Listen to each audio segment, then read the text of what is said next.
Continuing our discussion over Lesson 19, Integration of Rational Functions. This example, I've already factored the denominator.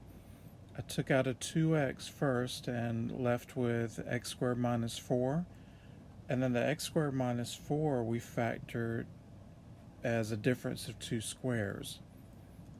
So, using those three parts of our common denominator, we can break down our original fraction into three partial fractions: a over 2x plus b over x minus 2 plus c over x plus 2.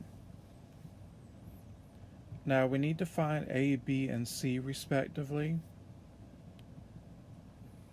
So we multiply the entire equation all by our least common denominator. Now the first fraction, everything actually cancels, and we're left with just x plus 3.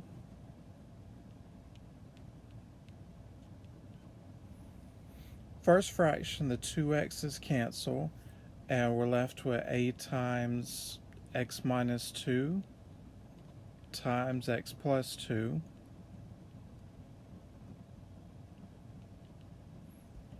Next fraction with the b, the x minus 2's cancel, and you're left with b times 2x times x plus 2.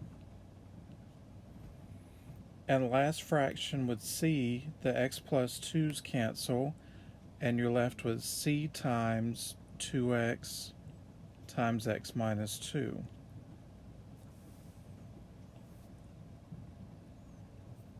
The easiest thing to do to find a, b, and c respectively is use what would make, say, x minus 2 0, x plus 2 0, and 2x equal to 0.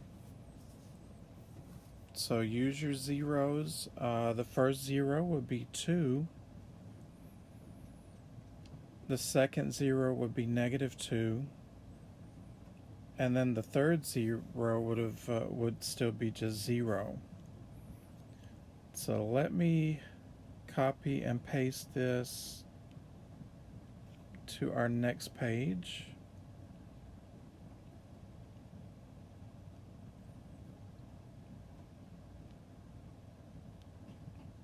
And we'll figure out a, b, and c. First of all, let x equal to 2.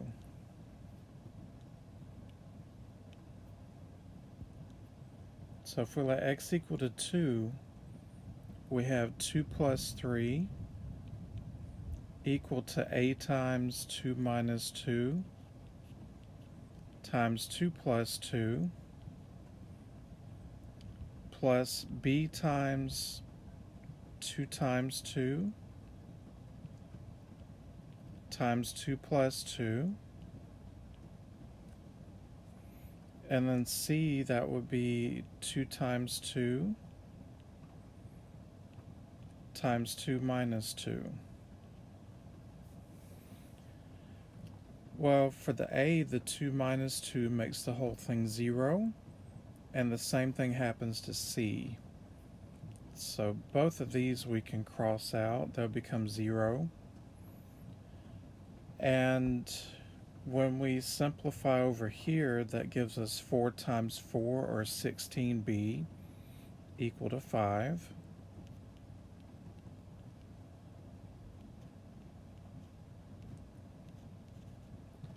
So b is equal to 5 over 16.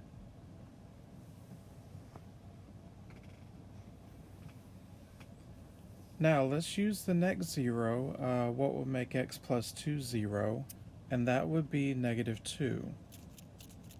So let's plug negative 2 in now everywhere we see an x.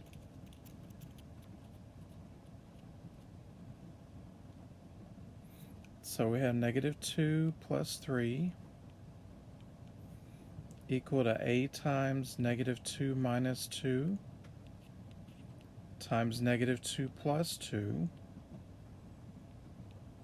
plus b times 2 times negative 2 times negative 2 plus 2, and then plus c, which is c times 2 times negative 2 times negative 2 minus 2. This time around, negative 2 plus 2 makes the a and b disappear. And when we simplify the parts with the c in them, we have negative 4 times negative 4, which is 16. So we have 1 equal to 16c.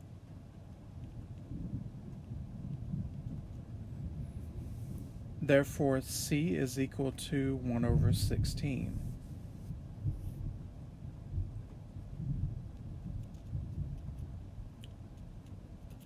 Let's plug in the third zero.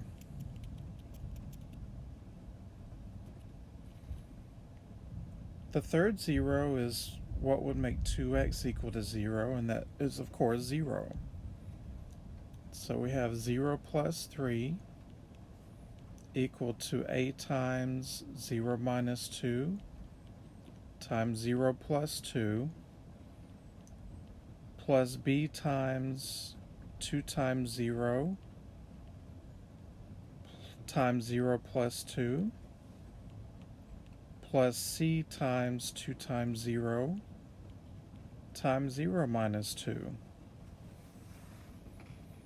This third go around, the b and c go to 0 because 2 times 0 is equal to 0.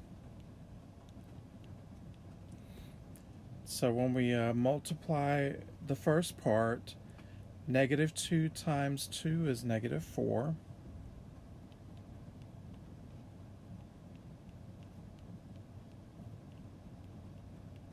So a is equal to negative 3/4.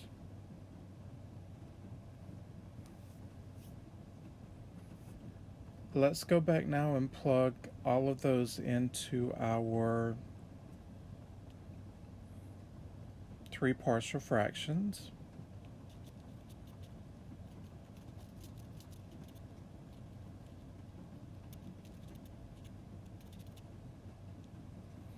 So a is negative 3/4, so that would be negative 3 over 8x plus b. B is 5 over 16, so that would be 5 over 16 times x minus 2 dx. And the last one is 1 over 16, so we have 1 over 16 times x plus 2 dx.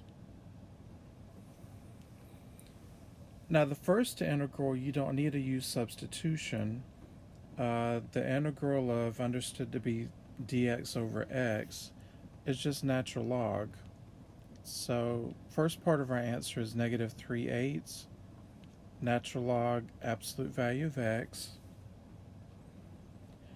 And you don't really need to use substitution for the last two parts because 1 over a first degree polynomial is going to be natural log of that polynomial.